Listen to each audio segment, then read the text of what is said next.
কাশ্মীর হামলার উত্তাপ ছড়িয়ে পড়েছে পুরো ভারত পাকিস্তান সীমান্ত জুড়ে। যুদ্ধাস্ত্র হাতে দুই দেশের সেনারা দাঁড়িয়ে আছে প্রস্তুত, আর মাঝে মধ্যেই সীমান্তে বেজে উঠছে গুলির শব্দ। এমন উত্তেজনার মাঝে পাকিস্তানে হামলা চালাতে গিয়ে ভারতীয় বিমান বাহিনী এমন এক নজিরবিহীন ভুল করেছে, যেখানে শত্রুর ক্ষতি তো দূরের কথা, উল্টো নিজেদের নাগরিকদের বাড়িঘর ধ্বংস করে বসেছে। এই লজ্জাজনক ঘটনার পর সামাজিক যোগাযোগ মাধ্যমে চলছে ঝড়ের গতিতে ট্রল আর বিদ্রূপ।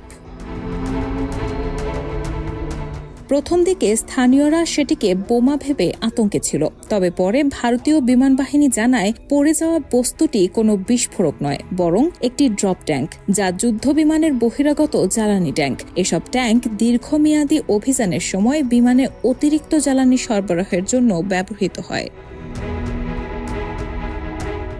ভারতীয় গণমাধ্যম ইন্ডিয়া টুডের প্রতিবেদন অনুযায়ী যুদ্ধবিমান থেকে অসাবধানতাবশত ড্রপ ট্যাঙ্কটি পড়ে এই ক্ষতি হয়েছে। ভারতীয় বিমান বাহিনী এক বিবৃতিতে অনিচ্ছাকৃত এই ঘটনার জন্য দুঃখ প্রকাশ করেছে এবং সম্পত্তির ক্ষতির জন্য নির্ধারিত প্রক্রিয়ায় ক্ষতিপূরণের আশ্বাসও দিয়েছে।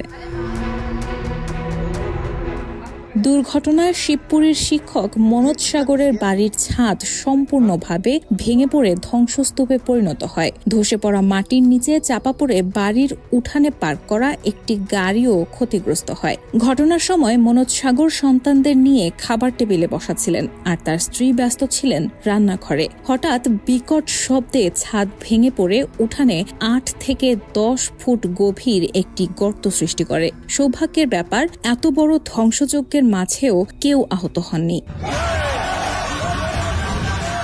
2019 সালের পাকিস্তানের বালাকোটে ভারতীয় বিমান হামলার মতোই এবারও ভুলের পুনরাবৃত্তি করে হাসির খোরাক জোগাল ভারতীয় বাহিনী। সেবারও ভুল টার্গেটে হামলার অভিযোগ উঠেছিল, আর এবার তো ভুলের মাত্রা ছাড়িয়ে নিজ দেশের জনগণের বাড়িঘরেই গুড়িয়ে দিল যুদ্ধ বিমান। ঘটনাটি ঘিরে সমালোচনার ঝড় বইছে, তার পাশাপাশি উদ্বেগও বাড়ছে ভারতীয় সামরিক দক্ষতা নিয়ে। রায়হানা মুন, প্রবাস খবর।